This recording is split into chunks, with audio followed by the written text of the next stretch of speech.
પહેલો પ્રશ્ન, ગુજરાત રાજ્ય કયા વર્ષે બન્યું હતું? એ 1955, બી 1960, સી 1972 કે ડી 1980માં? તો એનો સાચો જવાબ છે બી 1960માં. ત્યાર પછી બીજો પ્રશ્ન જોઈએ. સોમનાથ મંદિર કયા જિલ્લામાં આવેલું છે? ઓપ્શન જોઈ.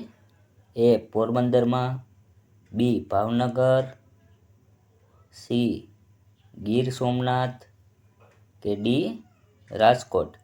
તો એનો સાચો જવાબ છે સી ગીર સોમનાથમાં. ત્યાર પછી ત્રીજો પ્રશ્ન જોઈએ.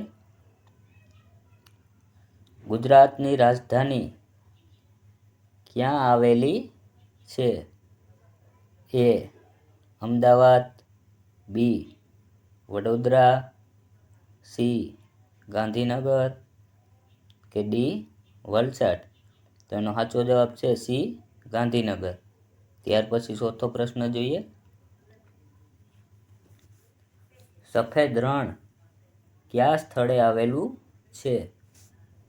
એ કંસ, બી દ્વારકા, સી પાટણ કે ડી ભરૂચ? તો એનો સાચો જવાબ છે એ કંસ. ત્યાર પછી પાંચમો પ્રશ્ન જોઈએ.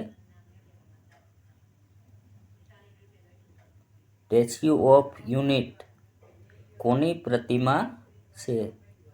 એ સરદાર પટેલ, બી સુભાષચંદ્ર બોઝ, સી ભગતસિંહ કે ડી મહાત્મા ગાંધી? તો એનો સાચો જવાબ છે એ સરદાર પટેલ.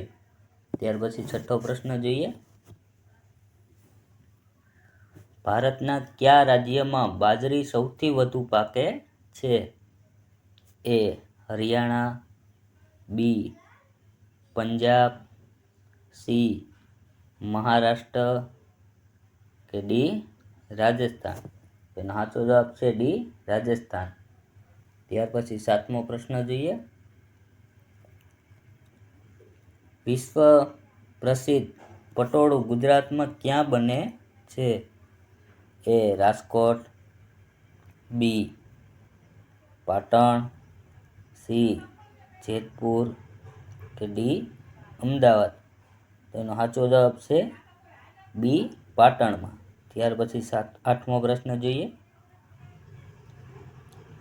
ગુજરાતનું સૌથી મોટું બંદર કયું છે? એ કંડલા, બી પોરબંદર, સી જામનગર કે ડી વેરાવળ? તો એનો સાચો જવાબ છે એ કંડલા. ત્યાર પછી નવમો પ્રશ્ન જોઈએ. ગુજરાતનો સૌથી ઊંચો પર્વત કયો છે? ઓપ્શન જોઈ.